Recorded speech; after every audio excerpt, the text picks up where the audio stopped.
of America, and to the republic for which it stands, one nation, under God, indivisible, with liberty and justice for all.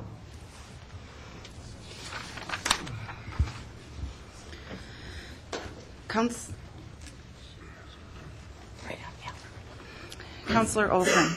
Here.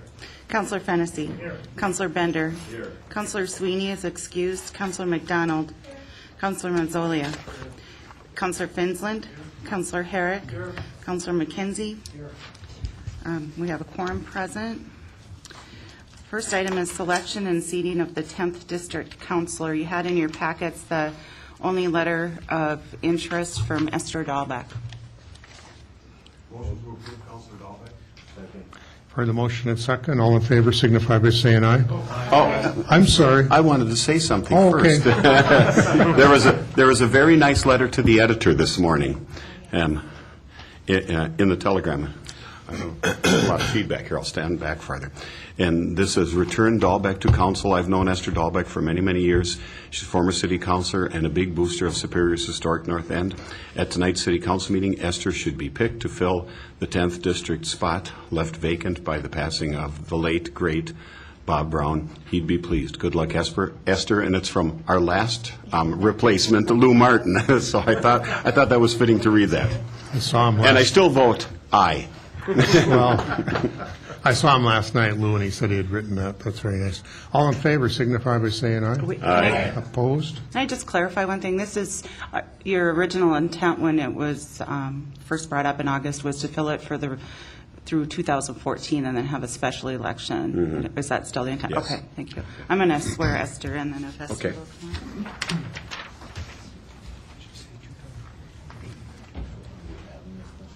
No, we're in 2013 now. So the spring election. Right, yeah. Do you, Esther Dahlbeck, having been appointed as the 10th District Alderperson in the City of Superior, Douglas County, Wisconsin, swear that you will support the Constitution of the United States, the Constitution of the State of Wisconsin, and will faithfully discharge the duties of said office to the best of your ability, so help you God? I will. Thank you, my dear. Counselor, welcome, and thank you for serving, and we look forward to working with you.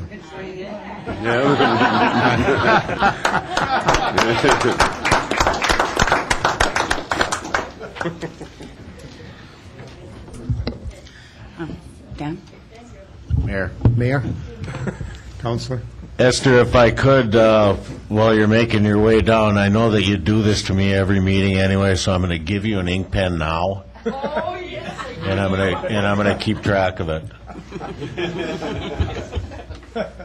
And I do need one. I know you do. I was just going to ask Esther if maybe she might change her mind once she sobers up.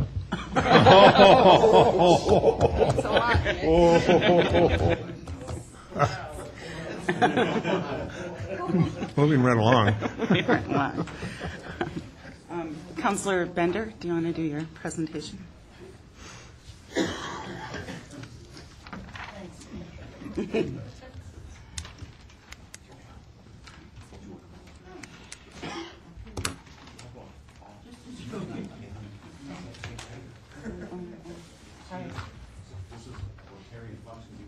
Volunteer to help? Sure. It's a rhetorical question.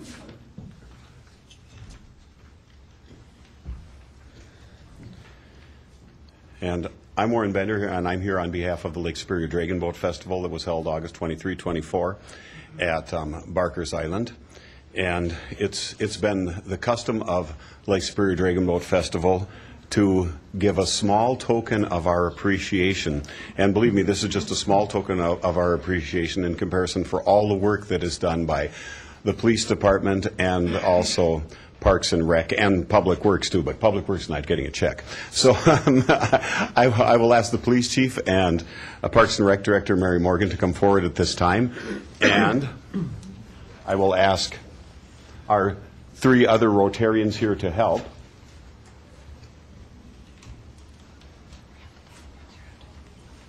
Well, I'm going to get one if I can figure it out right now.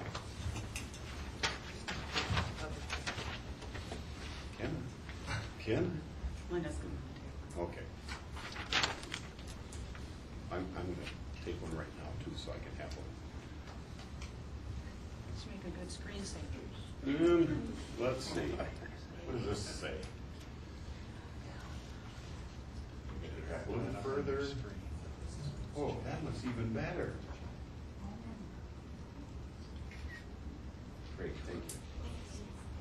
Oh, Linda, can you get one with me in it too, please? Thank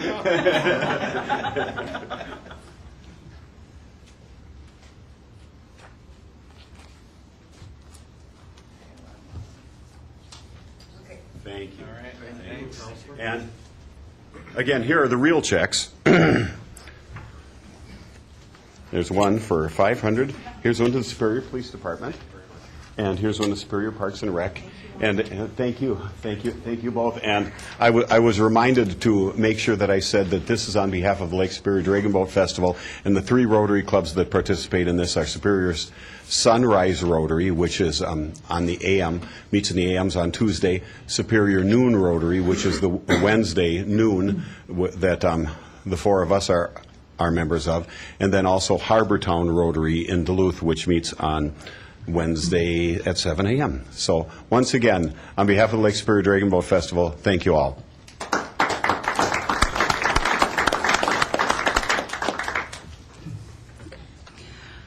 Item number 4 is approval of the minutes from the September 3rd regular council meeting. Heard a motion and a second to approve. All in favor signify by saying aye. Aye. Opposed? Motion carried.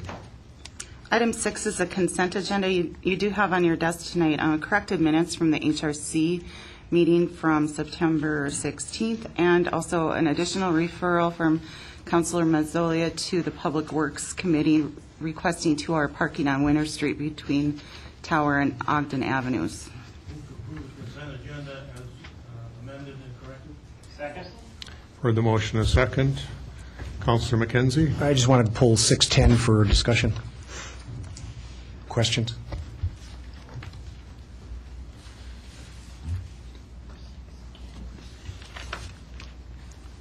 Is there a second? Second. Heard the motion and second to pull 610 for discussion. Counselor? Yeah, I just wanted to ask, because this was Jeff Getzman and I'm assuming Todd, we're going to have this committee of the whole. Who else is going to be there besides the committee? Are we inviting the FRA? Are we inviting the railroad? Are any legislators? Is it a good idea, bad idea? In the conversations I've had with an aide from Joke's office, an aide from Tammy Baldwin's office, an aide from Congressman Duffy's office, there's one more that I'm missing. Anyway, in talking to them, what I'm getting from everybody is once we decide what direction we're going to go, that's where they can help us along and speed things up. So the input from them at this point isn't overly important. It's the after, once we decide the direction we're going to go, what they can help us with from there. Somebody from representative from Baldwin's office said, yes, Senator, thank you. Was at a loss for words. That they're going to be, he's going to be doing some scouring of OCR, Officer Commissioner Railroads, Department of Transportation, seeing if they can come up with something, but it doesn't look really good. Doesn't look good as far as funding goes. That was Pat Kreitlow that said that? Yes. Yeah. Yes. Okay. So Thanks. they're going to be looking at it anyway, seeing what they can find, and we know we have that support anyway once we send it up to the FRA. Okay. Thanks. Thanks, Todd. Thank you. We have a motion second on the floor to approve the consent agenda as amended. All in favor signify by saying aye. Aye. Opposed? Motion carried. Item 7.1, City Forester Morgan and Assistant Public Works Director Janigo presenting response scenarios to the emerald ash borer infestation for mayor and council review and consideration. Good evening, councilors. You have in your packet a couple of items. The first is a series of responses that you might choose to take regarding the infestation of the emerald ash borer. In the last 7 weeks, the city has been very fortunate to have the consultation of quite a number of experts regarding emerald ash borer. We have had visits from federal agents, state agencies from both Minnesota and Wisconsin, the University of Wisconsin-Stevens Point, the University of Wisconsin Extension Program, the Natural Resources Research Institute out of Minnesota, and a series of tree experts from our own community and elsewhere. And then, of course, we've had by our side and in the audience this evening, Mary Kehoe, Chairwoman of the Tree Board, and Vivian Markley, Vice Chair. In addition to that, we've had very thoughtful help from the media in terms of keeping this issue on your radar and on the citizens' radar. So I want to express some gratitude for all the help we've had in. We haven't crafted a final solution for you, but a starting place for you to think about the problem. Tonight we sent you several spreadsheets and sort of an analysis of the upside and the downside of each choice. And Assistant Director Janigo is going to walk you through those spreadsheets, and then we hope to answer any questions you have about them. Thanks, Mary. There's two spreadsheets, kind of broke them down, and what we did is look at a couple of scenarios that other communities have used. There's a couple ways to tackle it. So the first one, the response one, which we call treat, take, and replace. The general idea there is we start out with a population of about 3,000 ash trees, taking down 200 a year, treating about 2,000 a year, and then at the end of 15 years, we're replanting 200 a year. So we actually end up without a loss, technically a loss of urban forest numbers. We end up with the same amount of trees. Again, there's a cost to that.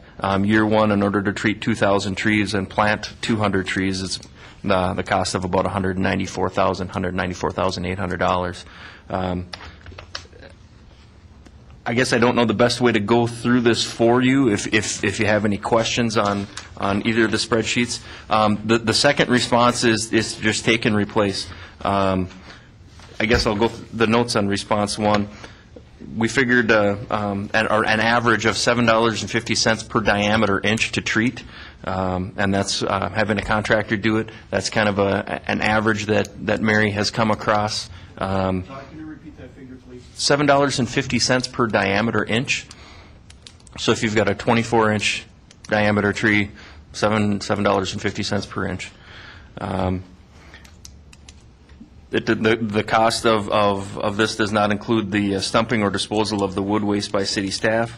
The cost does not include labor and equipment for planting and removal, and the removal and replacement is done by city staff. So we can do that all in-house with the exception of the treating. But again, there's a cost to the treatment. Our response 2 is similar except for the treatment, and it's a lot shorter.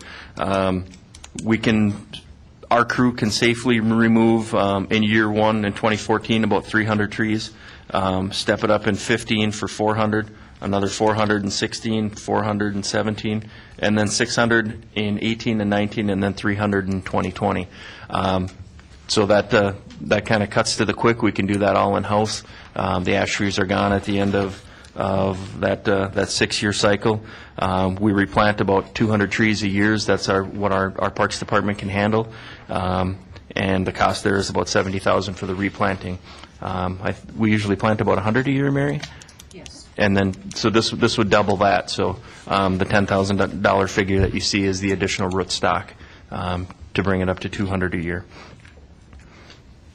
The second response is also assuming that we can stay ahead of the what they call the death curve, for lack of a better term, that they're not going to die off faster than we can cut them down. So there may be at some point in 2017, 2018 where we have to look at doing something a little different. I would imagine we would have to refigure this annually depending on what actually happens versus what's expected to happen. But I think from everything that Mary's researched, people she's talked to, this fits with what other communities are seeing. And then the third response scenario, specimen corridors. If there's a corridor where we have ash, you had looked at a couple of spots. The East 2nd Street waterfront corridor or the Tower Avenue corridor, we could treat the ash trees there. Again, the figure is $7.50 per diameter inch, and that's every 3 years. And you could keep those trees around. But again, there's a cost to that. So. The only thing I'd add, councilors, is if you take a look at the very last column on both of these sheets, you see an estimated value of the ash, the benefits the trees provide to the landscape. And remembering a 12-inch ash in good condition provides a benefit of $1,470. That's each and every year. And, well, if it's in good condition, we know many of ours are not. But in any event, the idea is to remind you that although that's not cash in a drawer that we can tap into to treat the trees, it is certainly a benefit when we have a rain event in June of 2012 or another rain event in June of 2013. And all the things trees do for us, like help us with heating and cooling costs and filtering pollutants and some of those sorts of things, that's what that last column represents. So I'd invite you to pay attention to that, too, as you consider these scenarios. Just to give you a little more info about treating the specimen corridors, we had a brand-new GIS intern today who helped me determine several things. We have 186 ash trees along the Tower Avenue corridor from 28th Street to, say, 54th. 186 of them that are 12 inches or less, and only very few, only 3 that are 12 to 24 inches in diameter. And some quick averages and estimates brings me to about $8,370 to treat the smaller specimens along the Tower Avenue corridor, and $405 to treat the two larger ones.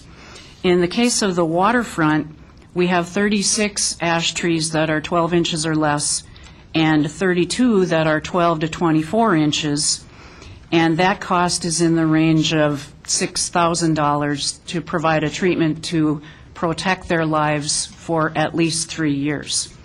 So if you do decide to conduct any of this treatment, none of which we have budgeted for, you could reassess in 3 years' time whether you thought it was a bargain. Some of the experts are saying next year, treat all of them, and you will knock the problem down significantly. Other experts, even on our own team, believe that by taking them, as we are taking the troubled ones, we're also suppressing the bug. So I'm hoping that this whole upside-downside analysis is helpful to you in how to think about the problem. It's a really complicated problem, and it's really counterintuitive to think about spending money to protect a tree for the next 3 years and then spending money again to protect it for another 3 years until the science tells us it's safe to stop. We're not there yet.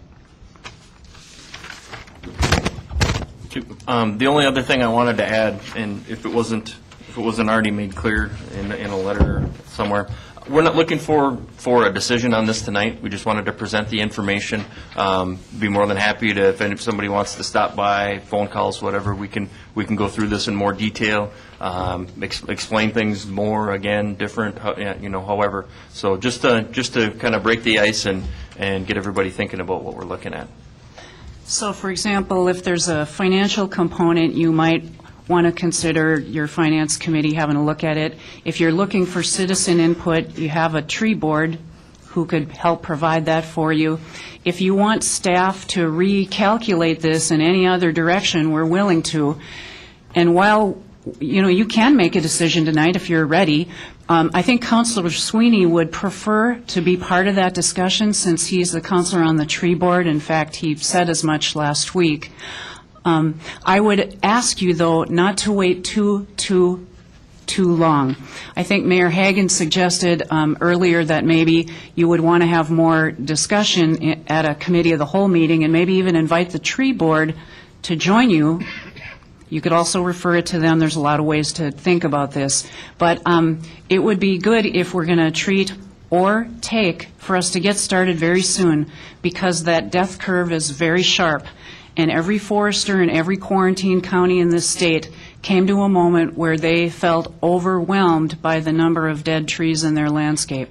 And I don't want that to be us, and I don't want this to become a significant public safety issue. So with that, we would entertain any and all of your questions. Yeah, Mary, as far as the trees themselves, when the emerald ash borer attacks the trees, I mean, are they like territorial? I mean, they'll start this area, that area. Are we looking at maybe some trees surviving for a couple of years before the bug actually gets to them? Or how are you looking? Are you actually looking for the physical signs of them, or? Well, Counselor, we know that they fly about a half a mile a year. There is a very small percent that are super flyers that can fly maybe 5 or 6 miles a year.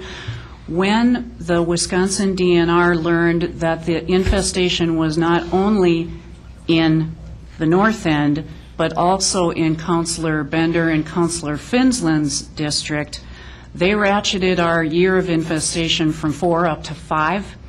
It's really hard for me to know that it's not in every neighborhood in the city. I don't know that. What we find is if we are taking down troubled trees in the north end, we see an ash position nearby that looks very healthy, but when the guys get up into the branches in August, they could literally see the beetle in what appeared to be the healthy specimen. And so it's a very hard pest to detect. It's very hard for us to know exactly where it is, where it isn't. We do know that we have some very healthy-looking ash, and we have some ash that look troubled.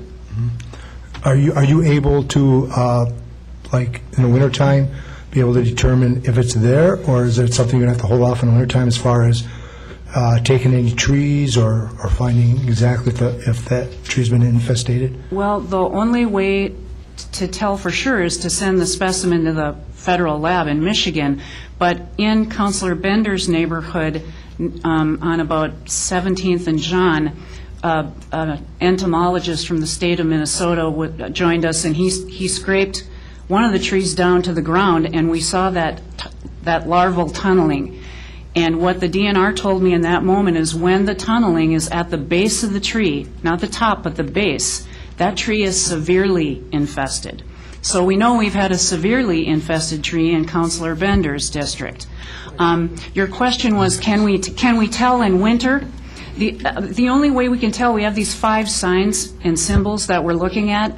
We won't see the bug or the larvae in winter at all, right. Counselor. Right. Yeah. Okay, I was just wondering if you had like predetermined, like, okay, this tree has it, and if the winter is slow, or mark the tree, and if the winter is slow, be able to remove trees during the wintertime. Well, we would probably like to do that with troubled ash. And we'd actually, once you make your decision, if you should decide that these trees should be taken, we're going to have at it. And with your permission. All right, thank you. Yes. Councilor Dalbeck? Oh, my question is, you have somebody come in and treat the tree. Now, I know somebody who has had their tree treated, but I don't think he checked to see if there was any infestation. They just treated the tree because it looked healthy. Now, do you have to do checking first before you treat? Well, Counselor, the best wisdom is that if the tree has suffered 50% dieback of its crown or more, there's no use in treating it. So that party was probably preemptively treating the tree because it was healthy. Well, that's why they did it, because it looked healthy, and the gentleman came and treated the tree. And any healthy ash in our city is a candidate for treatment. Okay, and that was in the north end. Any healthy ash in our city is a candidate for treatment. All right, thank you. You're welcome. I can respond to that, too, at some point. I can answer that question. Louise, perhaps you would go to the podium. We do have a professional tree care service, a certified arborist who has been treating trees in the city with us tonight. Would you state your name, please, and your address? Sure. My name is Louise Levy. I live in Duluth, Minnesota, 722 North 13th Avenue East. Chances are it's probably I who treated that tree. And for every single ash tree that I've treated in Duluth or Superior since the emerald ash borer was identified here in Superior, I have looked, I've done an investigation of what I could see absent climbing the tree to see if I could detect any signs of the emerald ash borer. Okay, my main concern was that, you don't want somebody coming in and treating the tree when you have no knowledge yourself if it's infested and then you're being taken, So this is what we were concerned about. I see. Yeah, so thank you. Counselor, we also have a certified arborist on staff, Mr. John Kervinchuk, so I'm presuming he would play a key role in identifying which trees were appropriate for treatment. Councilor McKenzie. Yeah, Mary, so if there are any bugs, any signs of bugs on a tree, then that tree has to be cut down. You can't treat it then? Well, it's a little hard to tell because there's about a dozen other look-alike bugs. Oh. So I think if the crown dieback is 50% or greater, if we see vertical bark splits, if we see suckering, Counselor, at the bottom, or suckering mid-tree, if we see woodpecker activity, these are all signs taken together that the tree has a problem. But I must tell you, the federal government and state government are so careful about saying what is an infestation that they were really looking for a specimen to be sent to them. And only an entomologist from Minnesota scraping down that tree in your district, seeing the tunneling. I mean, I think we believe that we probably have a good handle on which trees are really in trouble, but I'm trying to be careful with my words here because there was a time when we went to training and they said if you have 4 out of 5 of these things, that's pretty troubling. And I think, help me with this, the last time I think we were talking about this, I think it was suggested about how about targeting the bugs themselves? I mean, is there a way of killing the bugs before they get to these trees? I don't know if that's possible or not. I know they do some spraying for like the gypsy moths and things. Yeah, I know of no statewide overall spraying for this like gypsy moth. It seems in the literature there are several treatments. Some are injections, some are soil drenches, and there was at least one that was a spray on the bark and leaves. But nothing that they can do with airplanes like they do with the moths. The state has not opted to do that to date. And remember that in the case of the gypsy moth, that was a sort of a biological, that was a ephemerone that was designed to confuse the male so he couldn't find the female, not an insecticide. Oh, okay. Oh, I see. Yeah, I didn't know that. So there's a big difference, I think, between the two. Okay. Hearing no further discussion, I'm sorry, Counselor? President? Yes, I have a number of questions. First of all, Mary, what has the track record been in Milwaukee and in Burnsville where they've been treating trees? In the case of Milwaukee, they have been treating trees for 5 years, treating half of them 1 year and the other half the second year, and then returning to the first half the third year, and then the second half the fourth year. And according to staff there, they have not had a single infestation of EAB in any tree they have treated. Now, they're choosing to treat trees 8 inches in diameter or greater that are in good condition, that are in healthy condition. In Burnsville, I'm afraid they're using a product that's considered an organic, manufactured in Canada. It is a little more expensive, has to be reapplied a little more often, and I believe they have only done that, well, I'm not sure. You sent me that article, Warren, I read it again today. I'm not sure how many times they've applied it. I think at least twice, but it must be applied every year. And I haven't talked with their staff about the efficacy of the treatment. Okay. Am I mistaken that treatment can only be done in the spring? Well, the manufacturer told us in a meeting we had with them that it could be done from leaf on to leaf off. quite a bit of the research that shows the efficacy of these treatments have been done between mid-May and mid-June or May-June. So if the research is showing you it works during these times, the manufacturer believes it works long after that, and we do have people in Superior, and sounds like Duluth too, that are treating even now before leaf off. I know one of my neighbors asked, and she said if the city is not going to treat, that she would like to treat. So maybe I better get Louise, former East High student, better get Louise's card before she leaves. But, and one other thing, and that's 17th and John is in Councilor Finsland's district. Oh, I'm sorry. Right. And they're also, aren't there 2 trees cut right near your house? Oh, 3. Okay. 3 cut within. And there are several healthy ones near your home that were not taken because they were healthy and straight.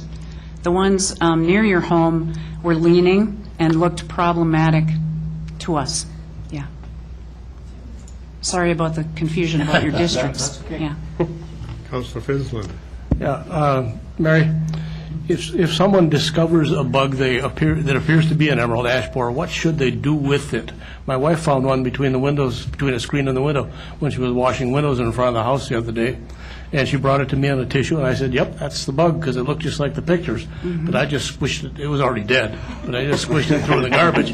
Do you want those as evidence, or? No, the state is no longer looking for us to call them with an infestation because we're quarantined already. We're infested. All right, but no yeah, need. This was clear evidence that they were in our neighborhood. Squash away, Counselor. Yeah, okay, all right. And if anyone else finds any more, I'll tell them the same thing.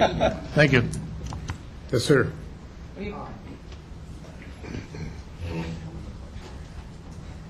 My name's Ken Lindberg, and I live in Superior. I've talked to Louise about treating some trees near my place of business in Duluth.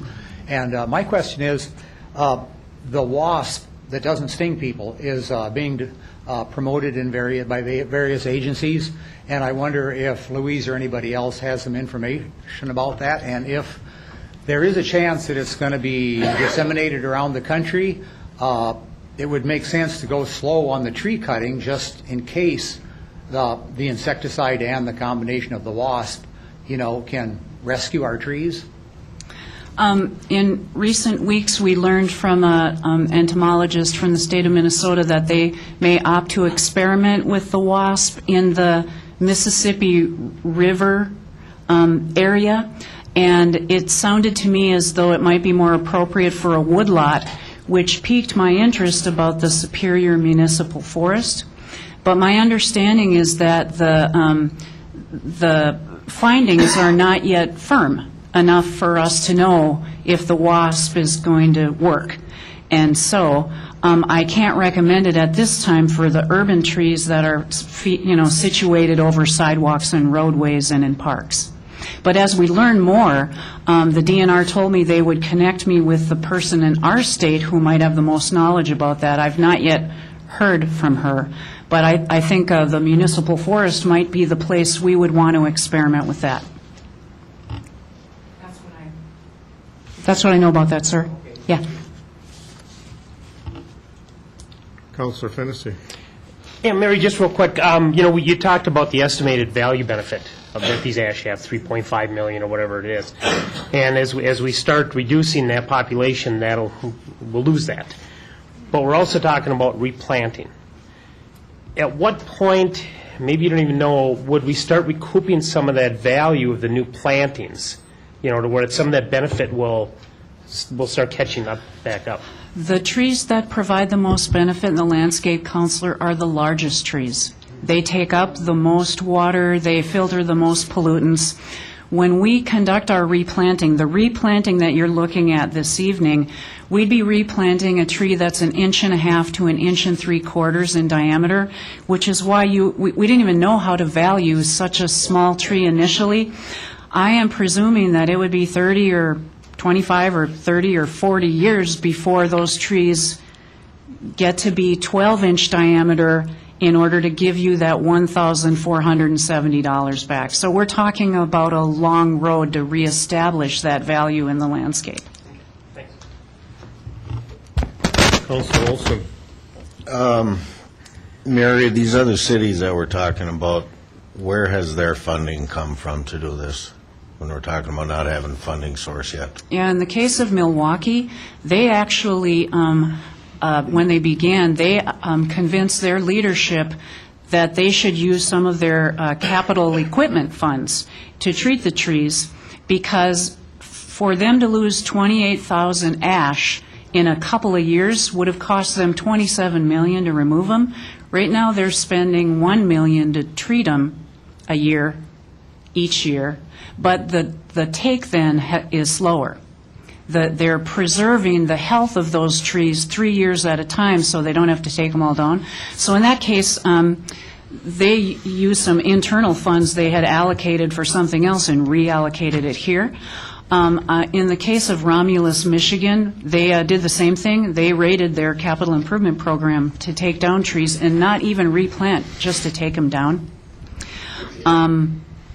In the case of, I guess I'm not sure where Burnsville is finding their dollars.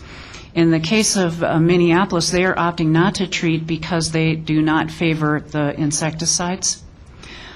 So that's just a couple of examples, Counselor. And that's just, if we do this, that's something we're going to have to address down the road as to funding. Yeah, I'm afraid if you do it, you're going to have to reallocate the dollars from some other project you have already all approved.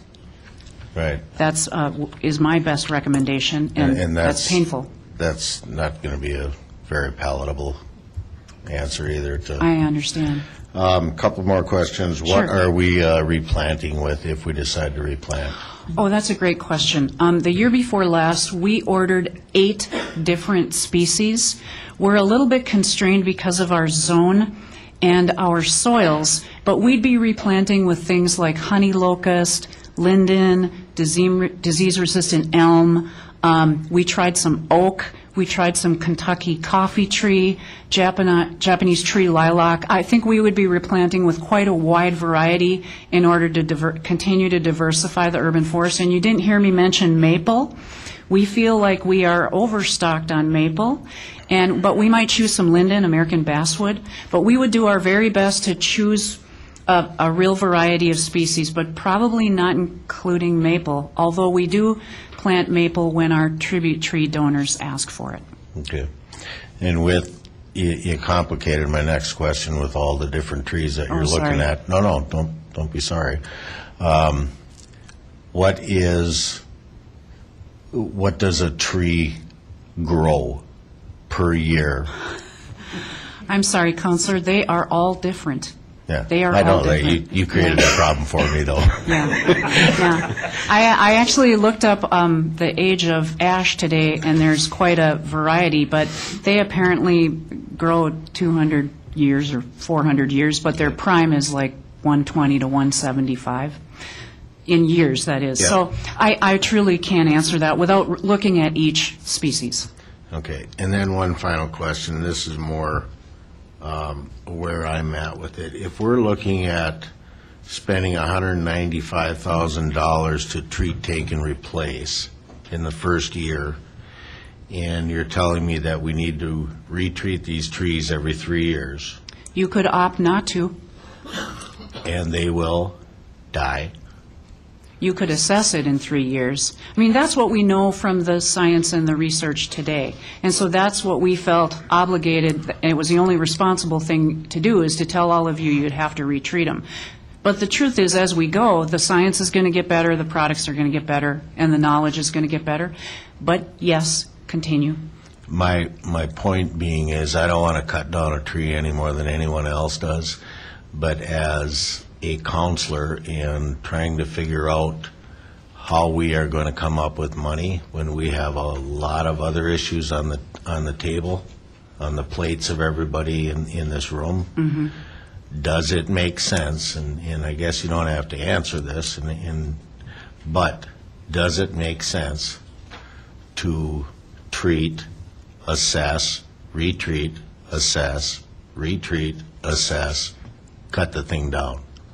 And we will have to come to this council or a new council and try and come up with thousands of dollars, hundreds of thousands of dollars to do an experiment. I understand And with completely, cutting, Counselor. and with Yep. cutting the trees down at the rate that we're looking at in response one, it all makes sense. In response two, as to when we're pulling the ash trees out, this is going to sound a little brutal, but it's not like we're whapping every tree down in the whole city of Superior. If we start replanting on the schedule that you said, to me, it makes more sense to address the issue head-on, take the trees down, don't speculate on an experiment that we're not sure is going to work. And I believe in science and all that, but I also believe that we've only got so much money. We have public works issues, we have wants and needs. In the next couple of months here, we've got a lot of decisions to make on problems that we already have. That's just my assessment. And we have this problem, too. Yep. And there'll be, I've told the mayor this many times, you get up tomorrow, there's going to be another problem. And there'll be another one on Thursday. Oh, yeah. Oh, yeah. So. Well, I understand completely your sentiment. I fully expected many of you might feel the same way. I did want to bring you the value of these trees. You want to weigh the value that you're losing in the landscape. And we also wanted to bring you more than one choice so that in a format for you to think about what your choices are. But I certainly can appreciate your remarks, Counselor. And I appreciate that as well, and you've done a fantastic job. May I add something to what Mary said?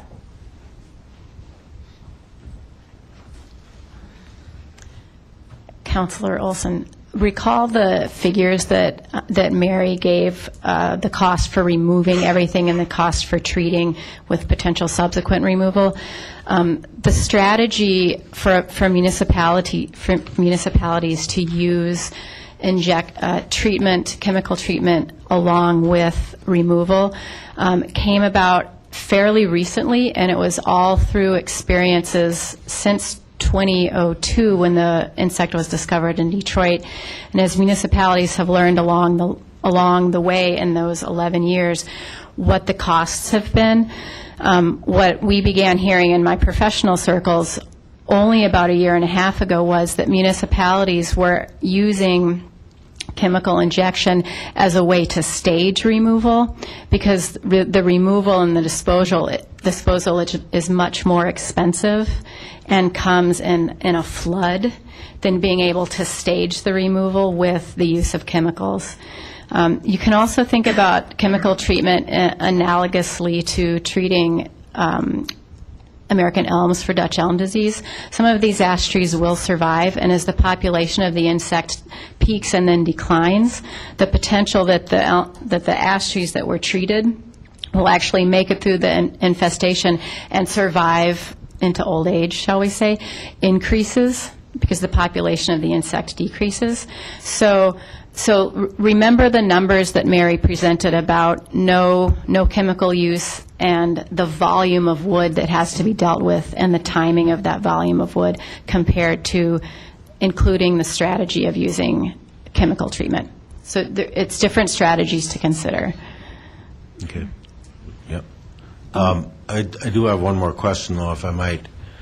We're under a quarantine, right? Yes. What happens if do we remain under a quarantine if we're treating these trees, and what economic value? We're under a quarantine, treating or not. Okay. Yep. So in the time frame, whether we treat or take, we are going to remain in a quarantine? No county in Wisconsin, to my knowledge, has had their quarantine lifted since they were quarantined. Okay. And what's the economic impact on that? Oh, well, that is quite a question. And it depends on who you talk to. If you talk to the county forestry department, there's a significant impact to their Negative. Well, yeah. Yeah. Yeah, of course. Yeah. The sooner we address the problem, the better we're off. Yes, we need to act quickly. I just wanted to tell you that I think a meeting or two ago, I suggested we'd bring some responses this evening for you to consider. And at a later date, we're going to talk about the back end of the problem, and that's what do we do with the wood waste. So I'm trying to bring this to you in manageable chunks, so to speak. So more on that into the future. Any further discussion with regard to item? Mayor? Yes. I've got one quick comment to add, and it goes back to one of the questions.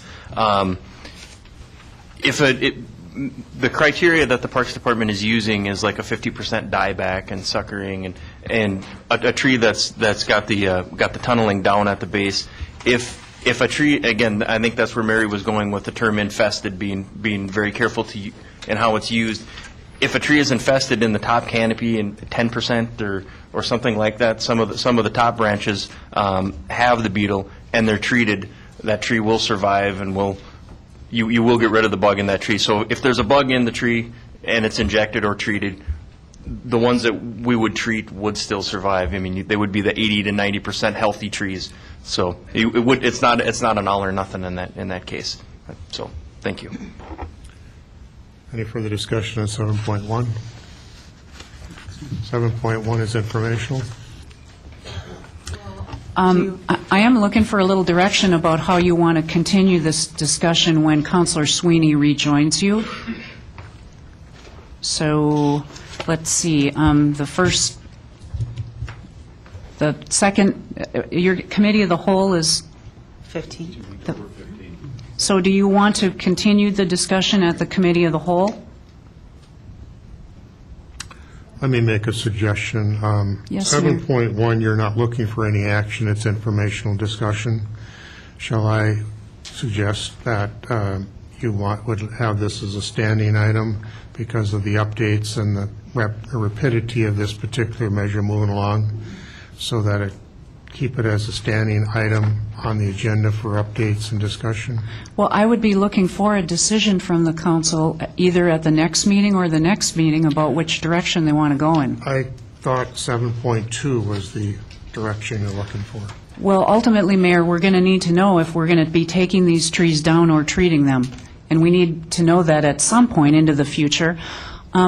What do you think of this idea that Councilor Sweeney rejoins you at the next meeting and you discuss it further at the committee of the whole? That would give you time to digest the info. You might have more questions. And maybe we could enter some tree board interface with you at that meeting if that is workable. I think that would be fine. Mary, would you need that with power to act at the committee of the That whole? would be excellent. Mayor. Yes. Mary, I've got to agree with the mayor. 7.2 addresses everything that we would discuss in a committee of the whole. If that's the place we go, or even if we left it at a standing agenda item, 7.1 is for review and consideration, so... But I want you to review it and consider it and make a decision on it at some point in the future.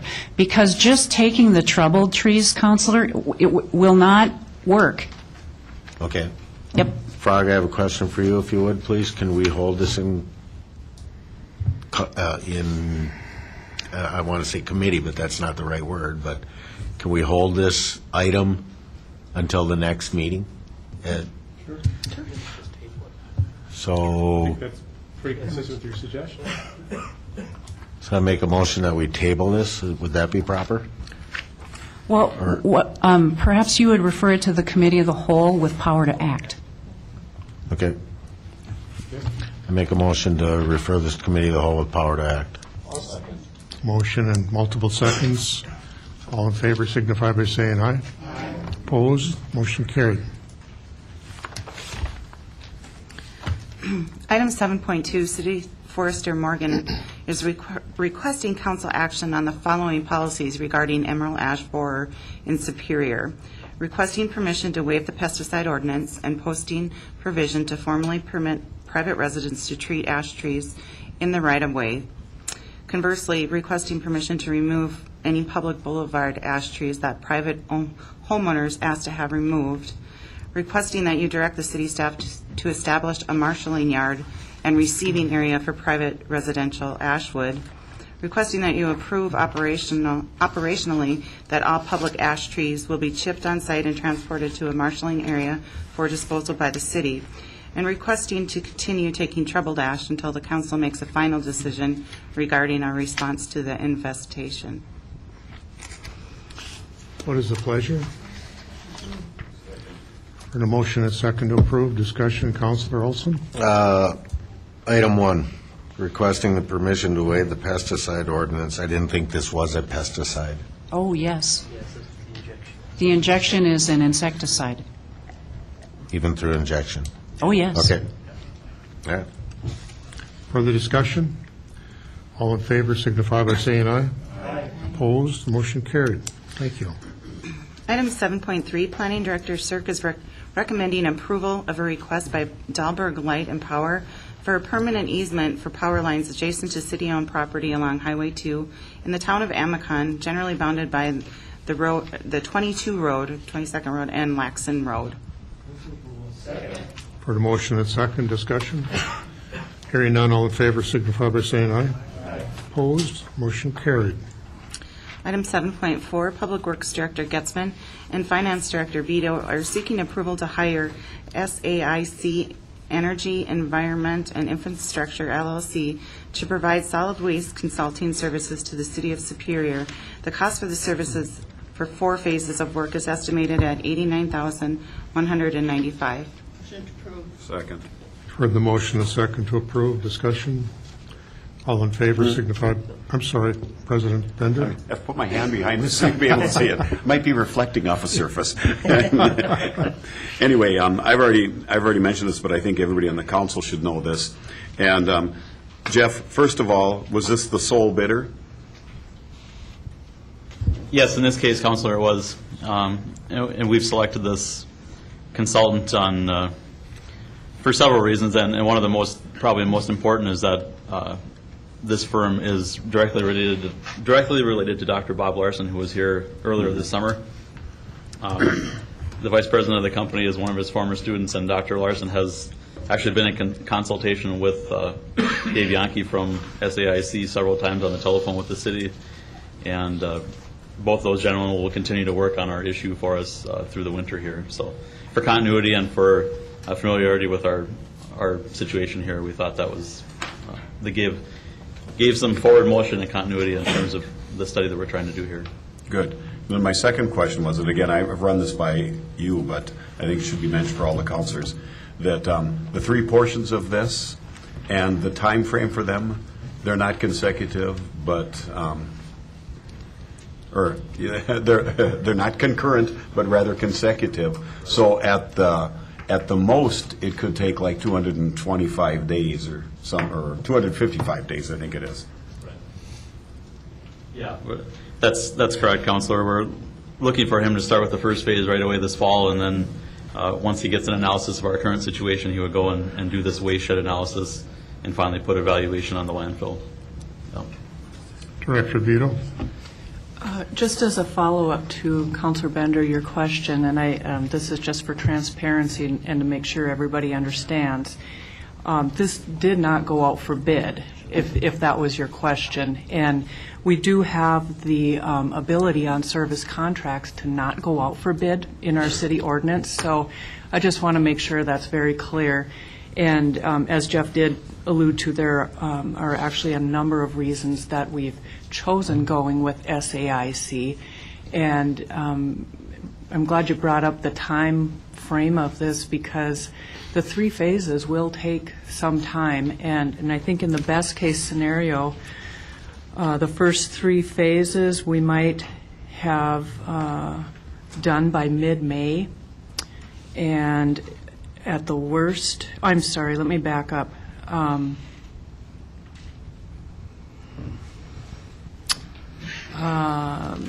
End of March. I apologize. End of March. Worst case, maybe getting into May. And the reason it's so important is that I think this will tie in with balancing our budget for the general fund for 2015, which is a big issue. And we're going to begin working on the 2015 general fund budget at the beginning of 2014. So if we can have direction on where we're going with the landfill, I think that's going to play into that. Thank you for those clarifications. Any further discussion? Hearing none, all in favor signify by saying aye. Aye. Opposed? Motion carried. Item 7.5, Public Works Director Getzman is recommending council approval of an updated design contract with Animal Arts for final design for the proposed animal shelter building at a cost not to exceed $126,710 without approval. Heard the motion and second to approve. All in favor? Councilor Herrick. Oh, he was first. I'm sorry, Councilor Fennessy. Just a couple of real quick, one comment here. By approving this, that's still not an indication that it's going to be constructed. We still need to find that $800,000 gap, correct? We're still in that process. Working on all those concurrently. With the capital campaign and whatnot. Then the other question is when this is being designed, who actually assists in the review of the plans? Is it Public Works or is it some animal care specialists? I know we rely on the experts, but it's always good to have the other set of eyes from the end user. And I just hope that process, or there's a part of that phase in there. Yeah, that's exactly right, Councilor. Probably Public Works would take the lead in working with the architect, and then we'd have periodic reviews. The committee that Councilor McKenzie's been a part of, and the mayor, Gene, and several others from Animal Allies have typically gone over how we're going to approach the capital campaign and what requirements need to be fit into the building. And I think those same people will be looking at this building a few times before it's finalized. Councilor McKenzie? Yeah, if I could kind of answer your question there too, Tom. The capital campaign is getting started, getting going, getting moving again. There was some uncertainties, but it's getting moving now. And so we're very positive with the idea that, we're going to be able to fill that gap. And everybody's on board as far as, what they're going to be doing and fundraising and operational costs and all those things. So all the ducks are going to be in a row, or dogs in a row. And cats. And cats, I forgot. Councilor Herrick? If I could just follow up too, Jeff, I really appreciate you've been working on this and on this design, and I know this thing has changed a lot over the years, too many years, but we've got this thing down to 8,600 square foot, and I've seen a couple of designs so far that have come pretty close to being finished. So with this $126,000, is that right? $126,000 to not exceed that. That's going to be a total of what we've already worked on before, and then with these changes to get this thing tweaked to where it's supposed to be. If you're asking if the $126,000 includes the previously spent money, right? No, it does not. Oh, it doesn't. No, we probably spent, I'm guessing, in the mid 70s, $70-some thousand out of the previous contract. And there's about half of that left, so we've terminated that. And this would be a fresh contract to start at a brand new site with a different floor layout, basically. Yeah, I know there was confusion there, but it's a shame because I think had we determined really the size that we needed, which really is ideally this 8,600 square foot building for the county and the city, so that's kind of an unfortunate situation. But thanks for working on this and continuously working, so we're going to get there. Any further discussion? All in favor signify by saying aye.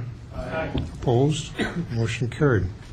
Item 8.1, Mayor Hagan is adding Brett Kinney and Linda Cadot to the Residential Rental Inspection Study Committee. Motion to approve. Heard the motion and second. Councilor Bender? No, there were two other people who are on the list as far as being added on or to the committee, and one is Gary Gallagher and Vicki Drake. Are they going to have to wait till the next meeting to make it official?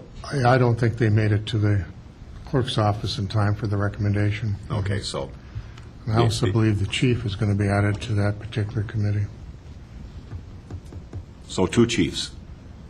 Two chiefs, I'm sorry. All in favor signify by saying aye. Aye. Opposed? Motion carried. Item 8.2, Mayor Hagan is recommending to appoint Chad Carpenter to the Mayor's Commission on Disabilities. For the motion and second. All in favor signify by saying aye. Opposed? Carried. Item 8.3, Mayor Hagan is advising of the City of Superior's donation of $5,000 to the Gordon Fire Department. No action is required on that. I sent that on behalf of the Common Council of the People of Superior. Item 10.1 is a preliminary resolution introduced by the Public Works Department, setting a public hearing October 15th, declaring the intent to exercise special assessment powers under Wisconsin statutes and blacktop the following alleys between Garfield and Logan Avenues and North 20th and Garfield and Logan intersection, North 10th and 11th Avenues and North 3rd to North 4th Streets, Wisconsin and New York Avenues and North 18th to North 19th Streets, Lamborn and Weeks Avenues and North 58th to North 59th Streets, Elmira and Washington Avenues, North 16th to North 17th Streets, Cypress and Birch Avenues, North 12th to North 13th Streets. For the motion and second, discussion. All in favor signify by saying aye. Opposed? Motion carried. Item 10.1 is a resolution introduced by the Planning Department setting a public hearing for November 5th to consider rezoning property between East 3rd Street, Jackson Street, and Denault Street and 54th Avenue East and Harrison Street from suburban district to two-family residential district. What is the pleasure? For the motion and second, all in favor signify by saying aye. Opposed? Motion carried. Item 10.3 is a resolution supporting the Wisconsin DNR Urban Forestry Grant to mitigate emerald ash borer. For the motion and second, discussion. All in favor signify by saying aye. Opposed? Motion carried. Item 11.1 is an ordinance introduced by the Public Works Department amending the traffic code disabled parking zones by removing 906 John Avenue. What is the pleasure? For the motion and second to approve, all in favor signify by saying aye. Opposed? Motion carried. 11.2, an ordinance introduced by Environmental Services Director Roberts, amending Chapter 114, Article 2, sewer usage, by increasing the variable sewer charge for residential and commercial connections from $7.43 to $7.71 per cubic feet of usage, effective January 2014. Second. For the motion and second, discussion. All in favor signify by saying aye. I'm sorry. Councilor. Say, I had some questions probably best directed to Steve, and we wouldn't want him to not be called on. Say, Steve, in the past couple years, how many times has the rate gone up? The rate was raised on January 1st of 2012, 2013, and now we're proposing it for 2014. Prior to that, it had been 4 or 5 years since there had been a rate increase. Okay. So it's been once a year for the last 2 years. We're proposing it for one more, but 3 times in 8 years. And wasn't the base rate raised recently? Yeah, I think that was in, I forget if that was in last year's rate increase or if it was the preceding year, but yeah, the $5.50 fixed fee had been raised in one of those occurrences. Okay, so how much has this gone up then over the last 3 years? The 2 preceding rate increases were were much more significant. They were on the 20 to 25% scale of increase, and so what we're looking for today is a much, much smaller increase in comparison to those increases, but it's been a significant period of catch-up after those 4 or 5 years with no rate increases. And did you explain the reason that that the rate needs to go up? In the letter, there are a handful of projects that are associated with the increase. If you'd like me to go over those, I can. I think that'd be a good idea. Okay.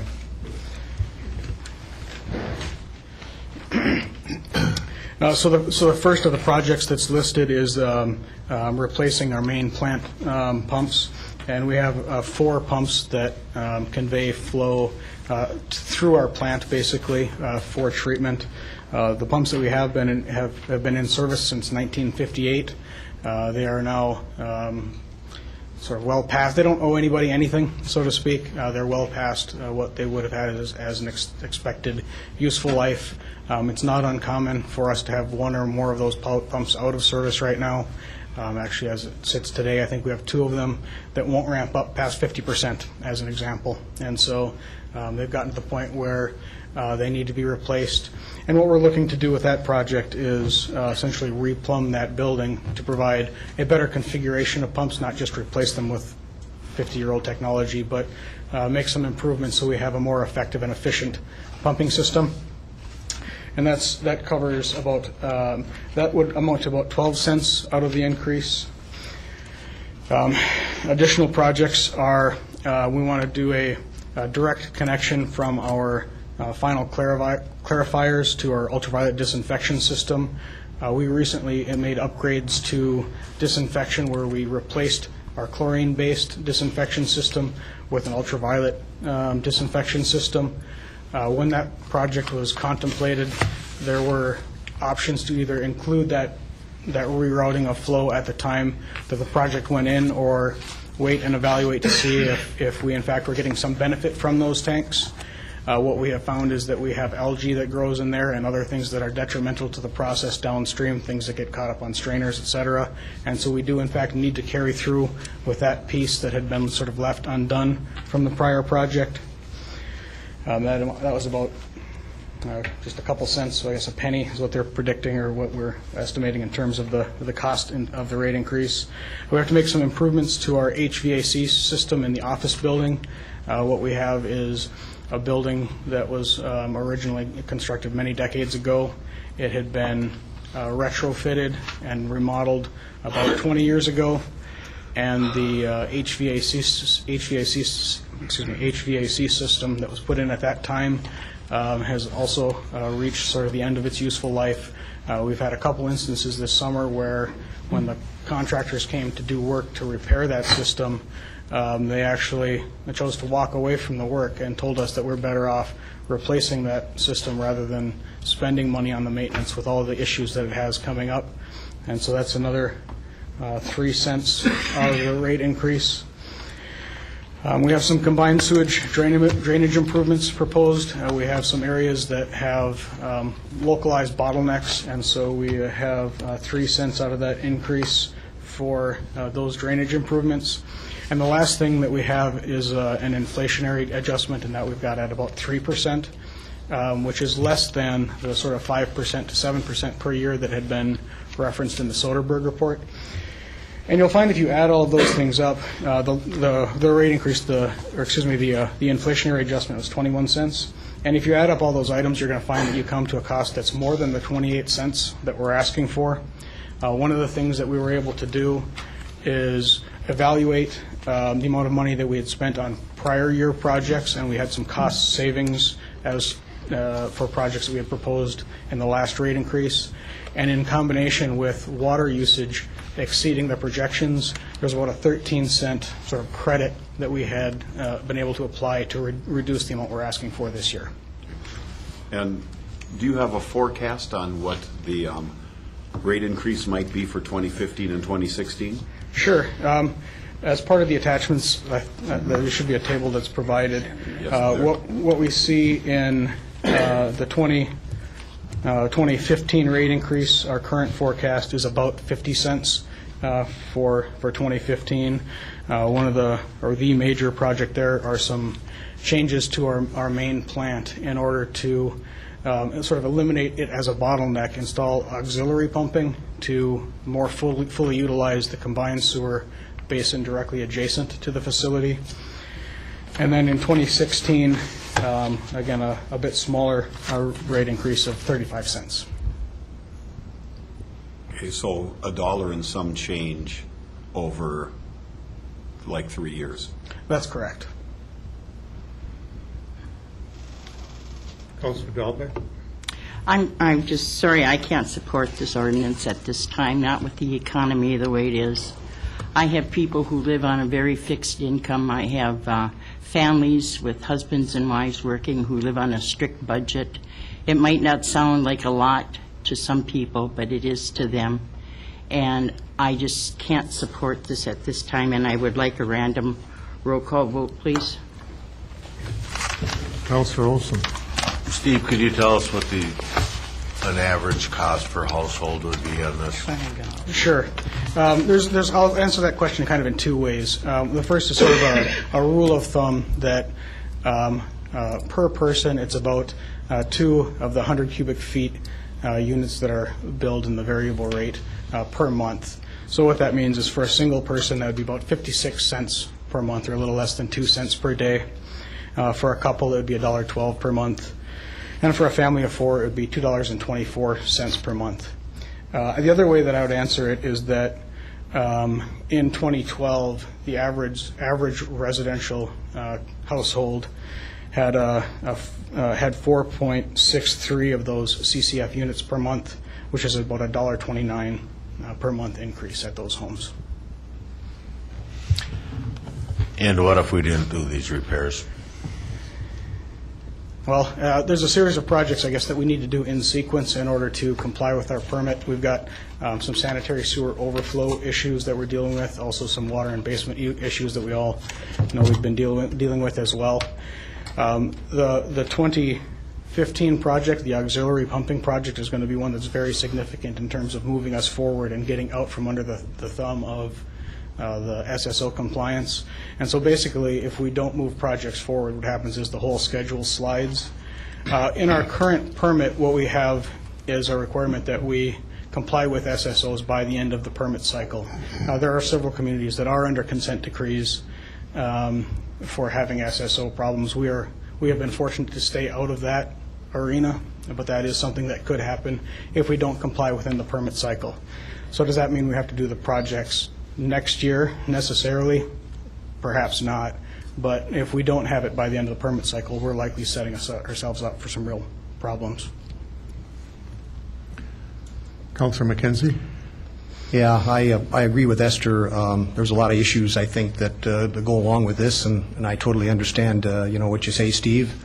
I think we've had opportunities to do things like this, maybe a little bit on a different level over a shorter or maybe a longer period of time, and now we're, probably doing catch-up. But, it's probably real easy to suggest this if people don't live here. But there's a lot of people that do live here and pay taxes and have to bear the burden of all these property taxes that we do have here. And many of those people are on limited incomes. I talked to you about that at the committee. Limited to the point where they're on an income of $1,000 or less per month, and they're scrambling. When there was talk about landfill fees, I was at a meeting at the library, and that was the first thing they said. They said we're right to the hilt. Every penny is accounted for, and if you charge us X amount for this or X amount for that, we don't know where we're going to get it. And I know what the argument is, and I know that we're trying to pay this thing forward. We don't want to leave it for our grandchildren, that sort of thing. But maybe this is a little bit too extreme, trying to pay it forward into the 22nd century or the 23rd century. But I do know that we have to make those infrastructure improvements to help whatever we got going here. The problems we have, unfortunately, we've put new equipment in a lot of areas. And there's still been flooding in certain areas, 28th Street last year out in Billings Park. And then when that flooding has occurred still in there, the city's policy, and that is our policy, is that they're not responsible for any of that stuff coming into their house. So that's happened to people in my district, and for me to now turn around and get them no assistance, but yet raise these fees. It's a difficult situation for me. So I guess I can't vote for this either to raise these rates when most people say no and they can't afford it. Councilor Fennessy? I guess I don't like this any more than anybody else, but I guess I support the process of implementing this into phases. Otherwise, this council is going to be sitting in here, in this room, 4, 5, 6 years from now with a real problem, and we're never going to be able to do much. I support this only because we are phasing it in. It's less hurt for anybody. You never like to add any more fees on or taxes, but I don't know what our options are. We can say we can deny this and we're not going to pass it, but then how does this stuff get corrected? And we just can't keep passing the buck on from year to year. So I strongly feel that we need to really do this in phases to really decrease the impact on the residents. Councilor McDonald? I agree with Tom. If we don't start going forward, we'll be backpedaling, and we seem to be backpedaling an awful lot lately, and we do have a lot of money that we need to be spending, and do we want to have a lump sum all at one time to fix all these things that are going to come? They're not going to go away. So do we do it, like you say, slowly, or do we wait and have this another big payment on us? So I agree it's something that we need to go forward with. I know it's horrible. I don't like paying more money either, but what do we do? Do we do a big sum on everybody at once, or do we do it slowly? Councilor Dahlbeck? We've been fixing this for years. I remember when it first started. Started out, sewage was 25 cents, I do believe. Now look at it. And it keeps increasing. And you're putting it on the backs of the people who cannot afford it. They live on budgets. They go from payday to payday. Not everybody's got a college education or a technical college education. There are workers out there who work for minimum wages, and they work hard at what they do. And so therefore, I don't know why we keep making these people pay for what we're responsible for. I've had the backup valve put in my basement. I've had the sump pump. I still got flooded. It did make no difference at my household. So no, I cannot agree with it. Councilor Herrick? Yeah, I was just going to say, yeah, it is, I mean, it's important that, as was mentioned here a couple times, that, we look at doing it in little increments. Of course, none of us around here want to have any increases at anything. But at the same time, we don't want the flooding, and all this will eventually eliminate all that because we're modernizing everything. I mean, we got pumps in there that are as old as I am, 1958. So these things have to be updated. I mean, it's important that our infrastructure is where it should be. I mean, to me, it's just an important part of running the city, and it is something everybody needs. I mean, it's something that we don't see, but it's something that, believe me, if you couldn't flush your toilet, you're going to know about it. So. Yeah, well, how many times do you flush yours? Councilor Fennessy? Yes, just one last comment. I just, and maybe I'm completely wrong, but I believe a good share of what we're saddled with is not a dream of this council. It's state and federal mandates. And so a good share of it we cannot postpone. Otherwise, like you were saying, we're going to be a violation of permits. Yeah, we are in non-compliance and have been in non-compliance for SSOs for a really long time. And we've been doing things to reduce the frequency and to reduce the volume and to reduce the number of events. But we're not where we need to be in terms of compliance yet. Yep, okay. Thanks. Any further discussion? Hearing none, please call the roll. Councilor Herrick.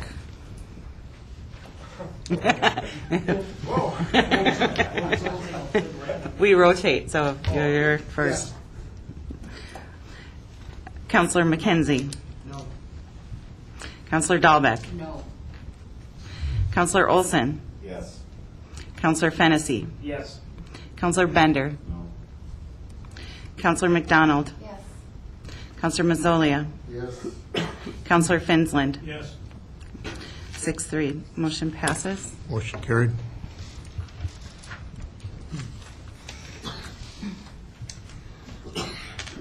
Item 12.1, Western Lake Superior Habitat for Humanity is requesting the City of Superior waive all fees associated with the relocation and remodel of a vacant property to be located at 708 Weeks Avenue. For the motion, and second to approve. Discussion? Hearing none, all in favor signify by saying aye. Aye. Opposed? Motion carried. Item 12.2, Kimberly Carr, on behalf of Town Square Media and the International Watercross Association, is requesting an indefinite reservation for the exclusive use of Barker's Island Festival Park the third weekend in August, beginning 2014, and continuing through the viability of the Superior Watercross Shootout at this location. Heard the motion, second to approve. Counselor Fennessy? Mary, could you just, and I wasn't at the event, I was just kind of curious, you know, there was some discussion early on before this event took place about some concerns. Have those concerns been addressed by, I think it was charter boat captains, and there was a couple other things, but I just curious from your perspective how this went and if you're in support of this. Yes, Counselor. Those concerns were addressed actually between the city and Mr. Guy Peterson, with whom we have the lease for the charter boat operation. I think one of the charter captains in particular was unhappy, but the organizers, who will say a few words in just a moment, went out of their way to preserve parking for charter guests. And they also received some very positive comments that during the event about the event. So I think we had just a misunderstanding about what was going to happen. And from my point of view, it all got resolved. The persons in question were delightful to work with. They went above and beyond to accommodate everyone involved. And so, yes, the event has my full support. Good. Glad to hear it. Thanks. Ms. Carr? I'd like to say something. Indefinite seems like a really long time. I mean, 1 year, 2 years, I can see that, but indefinite, that's, to me, is way too long. I mean, it should be like a year to year or every 2 years. I think one of the reasons we're asking for a little longer is so we don't have to be back here every single year, but if we wanted to put a term on it, we could. My name is Kimberly Carr, and I was the event organizer. This is Mary Wallen. We're both with Town Square Media. And a year ago, we stood in front of you guys talking about this, and I think everybody thought we were a little crazy. But the event went incredibly well. The feedback that we have received from the Superior businesses, from the International Watercross Association, and from the attendees was overwhelmingly positive. And so we are looking for a long-term, we want to commit to long-term to the City of Superior to be here with this event, and so we are looking for a long-term commitment from the city too. Councilor Herrick? I was just going to say, you're more or less looking for like confirmation for that particular week, so nobody... Exactly, yep, exactly. All right, thanks. I would just remind the council, you have done this on a couple other occasions. Well, most notably the Dragon Boat Festival, but you also agreed that Lake Fest could host its event. And Northwoods Music Festival has been given, you know, like a 3-year, wasn't 2 or 3 years? Yeah. Councilor Bender? Yes, I just wanted to compliment them on what a great event it was. I heard nothing but glowing reports of it. And it was also good in combination with the Dragon Boat Festival, because that way all of the parking got set up the week before. Not that it didn't still mean a lot of work as far as parking, but it was very good. And a compliment to you and Town Square Media for the great event that you put on. Thank you. Any further discussion? All in favor signify by saying aye. Aye. Opposed? Motion carried. Any further business to come before this body? So moved. We stand adjourned. Thank you very much.